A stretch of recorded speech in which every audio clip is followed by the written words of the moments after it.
Du 14 au 16 février 2025, Addis Ababa, la capitale éthiopienne, était devenue le point de convergence des 46 chefs d'État et de gouvernement sur les 55 États membres que compte l'Union africaine.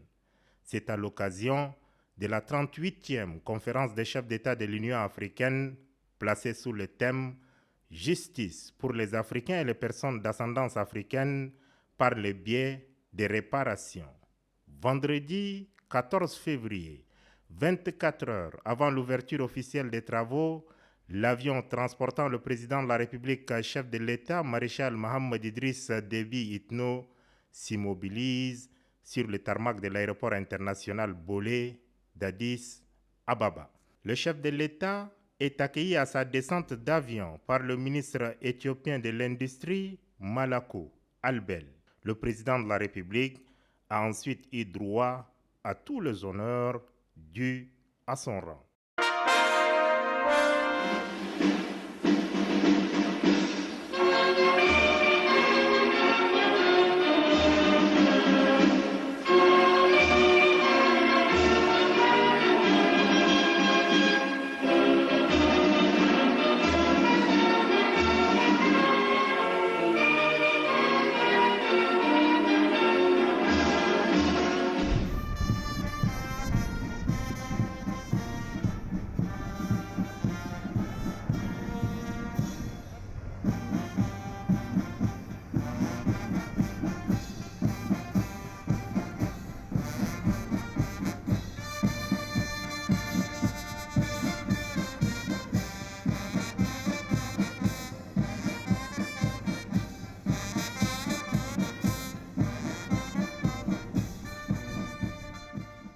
Fini les honneurs militaires, le chef de l'État est salué par deux représentants de la Commission de l'Union africaine et l'ambassadeur du Tchad auprès de la République fédérale d'Éthiopie et représentant permanent auprès de l'Union africaine, Mohamed Ali Hassan. Le personnel diplomatique tchadien établi en terre éthiopienne était également de l'accueil.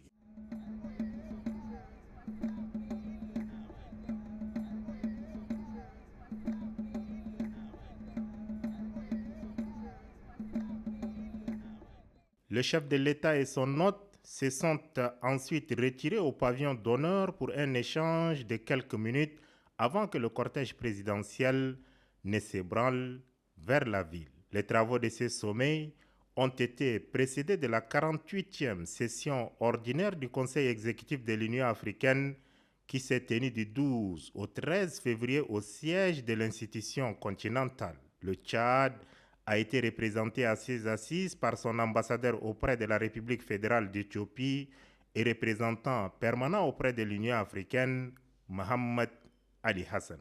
À la chancellerie du Tchad, située à une vingtaine de minutes de l'aéroport, cadre du ministère des Affaires étrangères et la colonie tchadienne, qui n'a pas pu avoir accès au tarmac pour accueillir son président, ont tenu à lui exprimer la chaleur de ces retrouvailles à leur manière. Outre la 38e session de la conférence des chefs d'État et de gouvernement de l'Union africaine, l'agenda du séjour du maréchal Mohamed Idriss Déby Itno dans la capitale éthiopienne prévoit plusieurs rencontres bilatérales.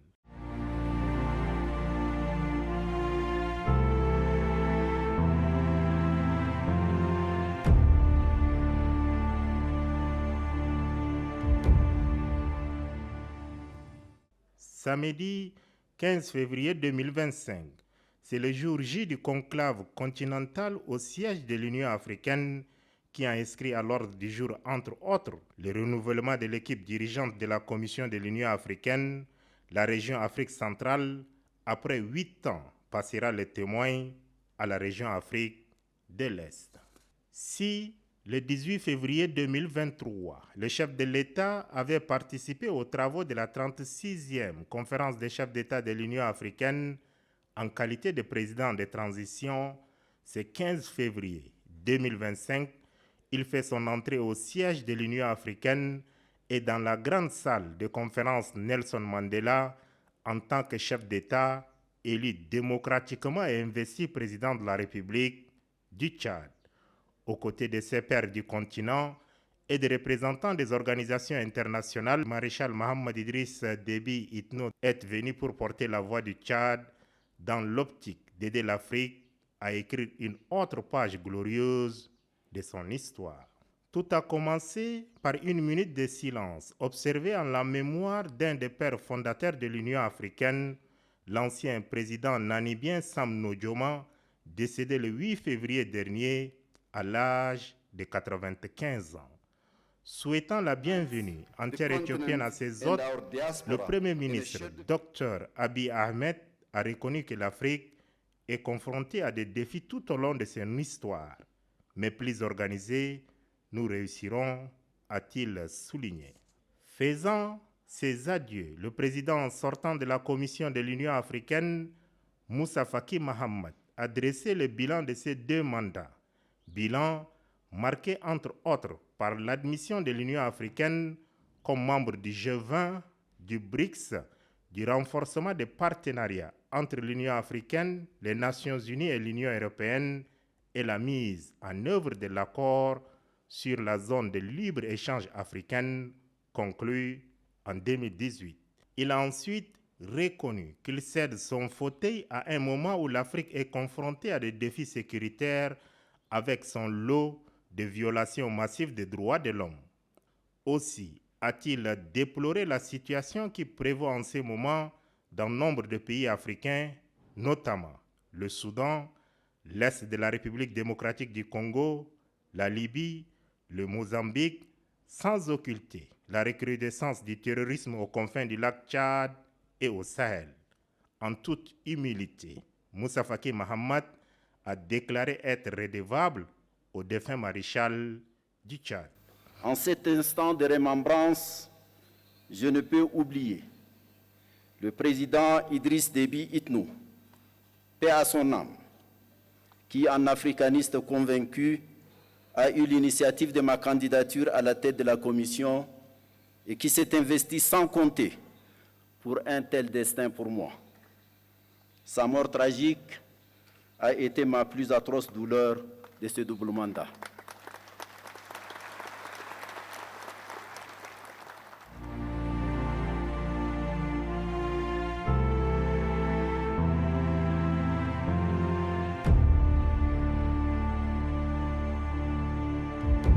Intervenant pour la circonstance, le secrétaire général de l'ONU, Antonio Guterres, a magnifié le partenariat de plus en plus solide entre l'ONU et l'organisation panafricaine et réitéré son appel pour la réforme de l'architecture financière internationale ainsi que pour une représentation permanente de l'Afrique au sein du Conseil de sécurité de l'ONU. Antonio Guterres a terminé son discours par une note d'espoir. Il dit rêver d'une Afrique forte. Invité d'honneur du 38e sommet des chefs d'État et de gouvernement de l'Union africaine, Mahmoud Abbas, président de la Palestine et représentant du comité exécutif de l'Organisation pour la libération de la Palestine, OLP, a exprimé toute sa reconnaissance à l'Union africaine pour le soutien sans faille au peuple palestinien qui lutte pour son indépendance. Il a ensuite exhorté l'organisation continentale à persévérer dans son soutien jusqu'à l'autodétermination totale du peuple palestinien opprimé. Ouvrant officiellement les travaux, le président sortant de l'Union africaine, par ailleurs président de la République islamique de Mauritanie, Mohamed Ould Al-Ghazouani, a relevé que l'Union africaine a atteint l'âge de la maturité, mais les nobles objectifs de départ restent à atteindre.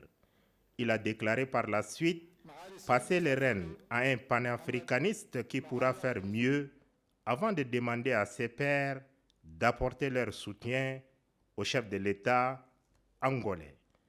Intervient ensuite la belle image d'alternance entre l'Afrique de l'Ouest et australe.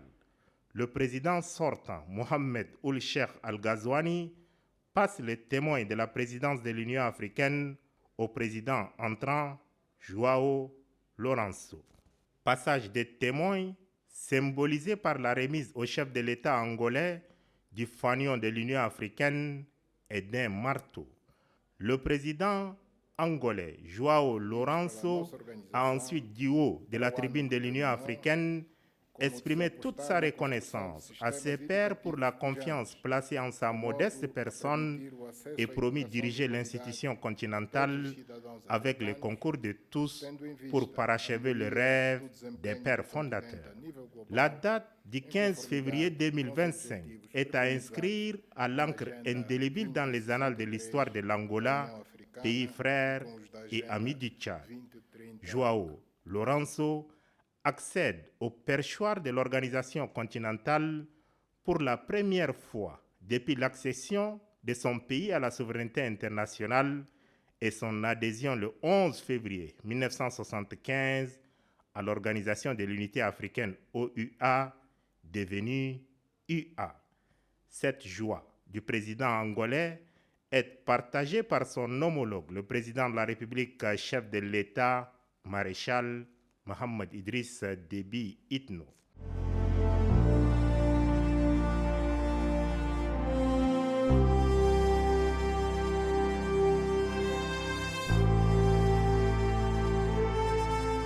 La cérémonie officielle d'ouverture de la 38e conférence des chefs d'État de l'Union africaine terminée, le président de la République, chef de l'État, maréchal Mohamed Idriss Déby Itno et ses homologues des pays membres de l'Union africaine se sont retirés à huis clos à l'effet de départager les 7 candidats en lice.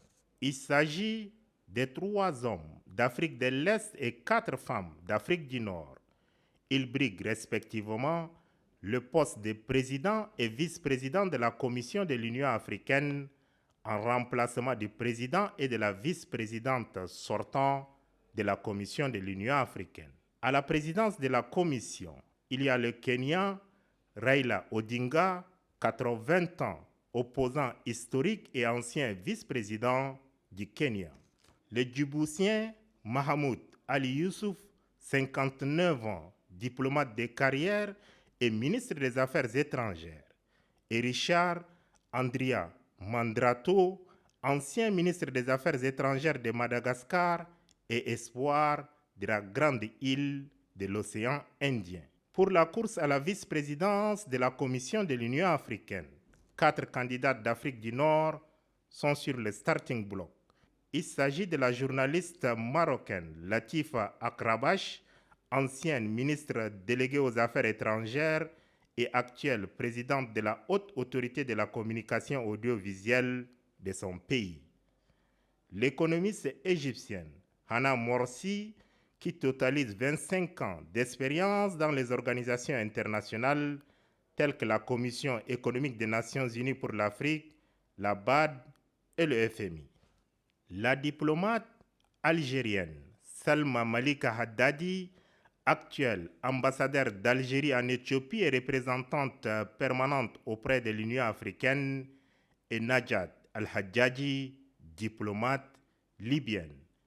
À l'issue du conclave, le président de la République, chef de l'État, maréchal Mohamed Idriss Déby Itno et ses pairs africains ont départagé par voie d'élection les 7 candidats en lice. Au finish, c'est le ministre djiboutien sortant des Affaires étrangères, Mahamoud Ali Youssouf, qui a été élu par 33 voix à l'issue du 7e tour des élections. La diplomate algérienne Salma Malika Haddadi est élue vice-présidente de la Commission de l'Union africaine en charge des finances et des ressources humaines.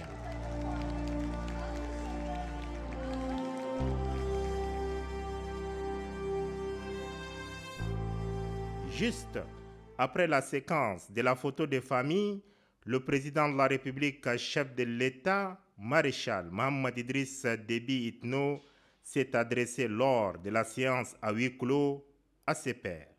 Sans passer par le dos de la cuillère, le chef de l'État a pointé du doigt les tares de l'institution panafricaine qui peine à jouer pleinement son rôle.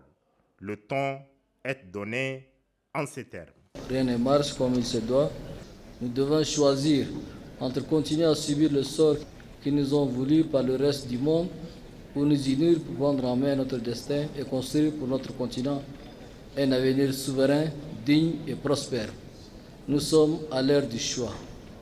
Dans la même lancée, le président de la République, chef de l'État, maréchal Mohamed Idriss Déby Itno, a déclaré que l'Union africaine est inefficace. Pour lui, elle doit changer profondément pour jouer pleinement son rôle en Afrique et dans le monde.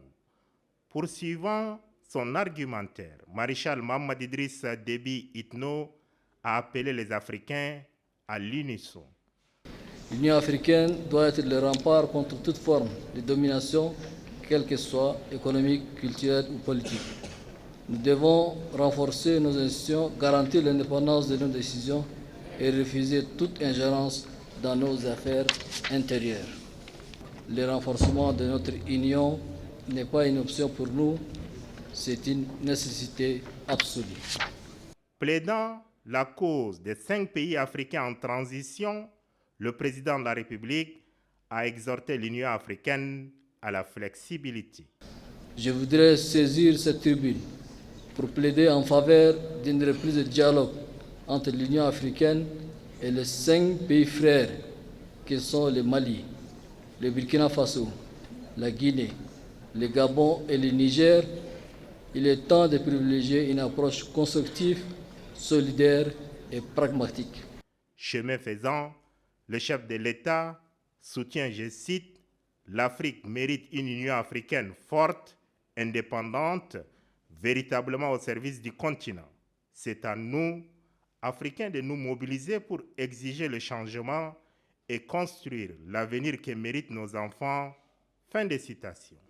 S'agissant du cas du Tchad, le président de la République, chef de l'État, maréchal Mohamed Idriss Déby Itno, a porté à la connaissance de ses pairs que le train de la transition tchadienne est sur le point d'entrer définitivement en gare avec la tenue des élections sénatoriales ce 25 février 2025. Après ce discours qui appelle à une prise de conscience collective, le président de la République, chef de l'État, maréchal Mohamed Idriss Déby Itno, a consacré son agenda aux rencontres bilatérales.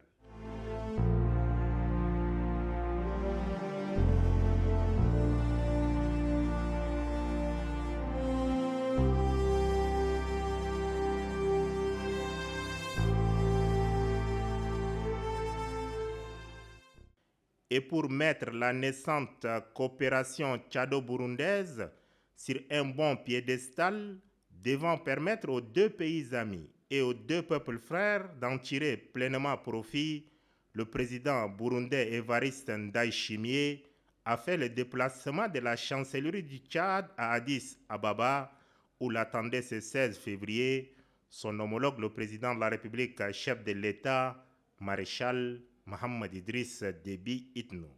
Et c'est dans la pure tradition africaine de l'arbre à palabre que le chef de l'État a reçu son hôte dans le jardin de la représentation tchadienne en terre éthiopienne.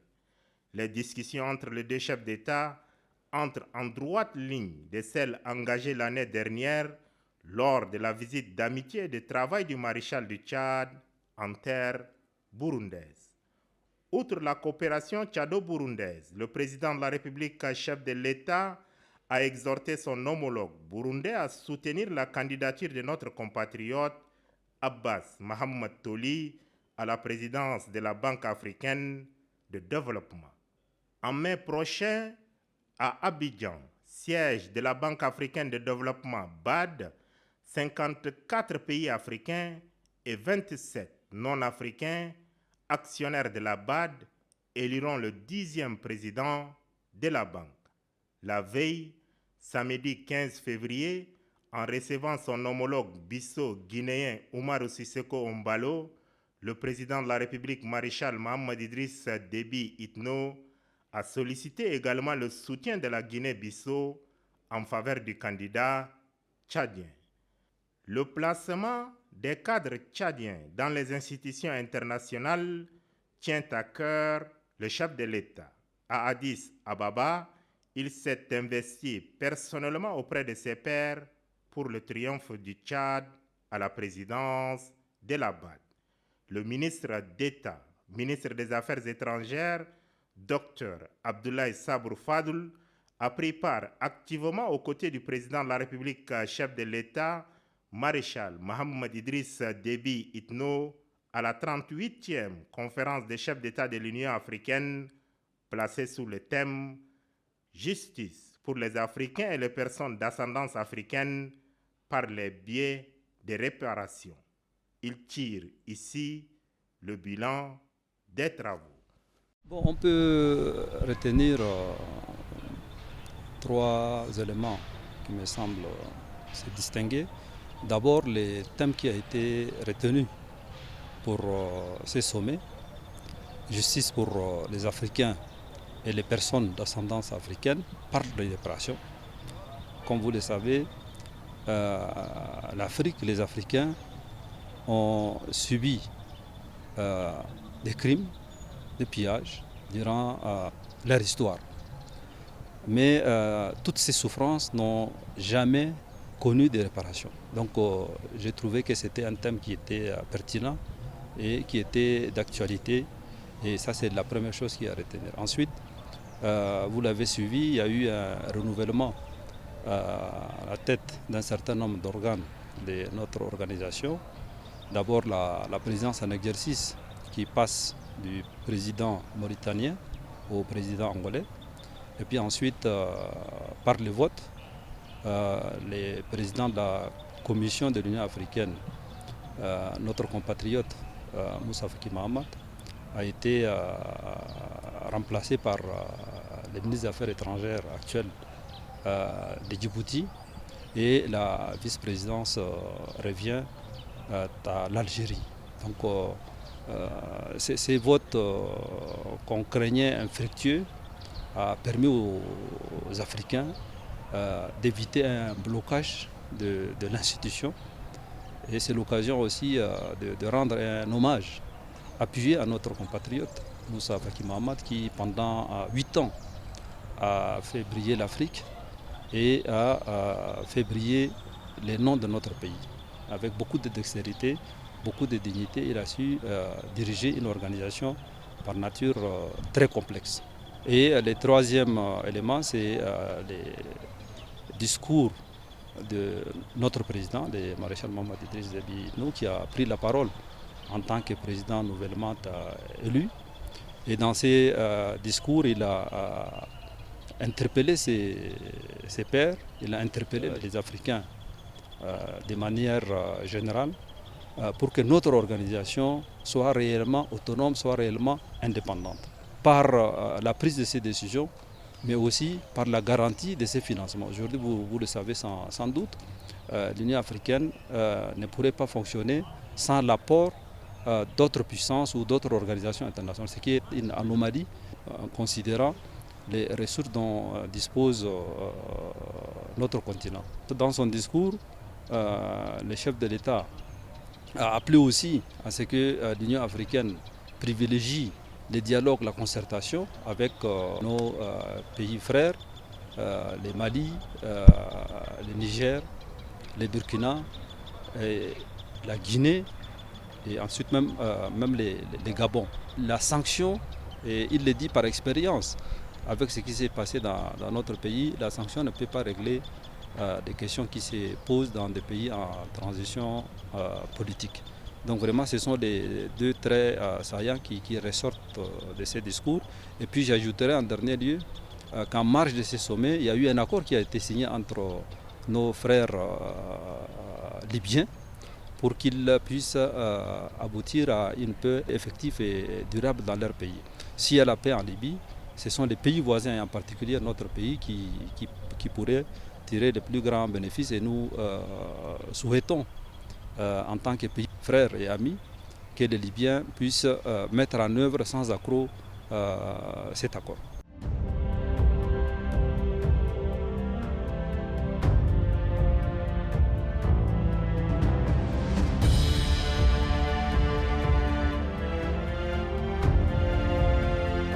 Comme à l'arrivée, le président de la République, maréchal Mohamed Idriss Déby Itno, a été raccompagné par la vice-ministre des Affaires étrangères d'Éthiopie, l'ambassadeur Birtukan Ayanou, l'ambassadeur du Tchad auprès de la République fédérale d'Éthiopie et représentant permanent auprès de l'Union africaine, Mohamed Ali Hassan. Le personnel de l'ambassade du Tchad à Addis Ababa et les cadres du ministère des Affaires étrangères étaient également au départ pour souhaiter un bon retour en N'Djamena au chef de l'État. C'est également dans la même ferveur que le président de la République, chef de l'État, maréchal Mohamed Idriss Déby Itno, a été accueilli à son retour à l'aéroport international Hassan Diamous de N'Djamena.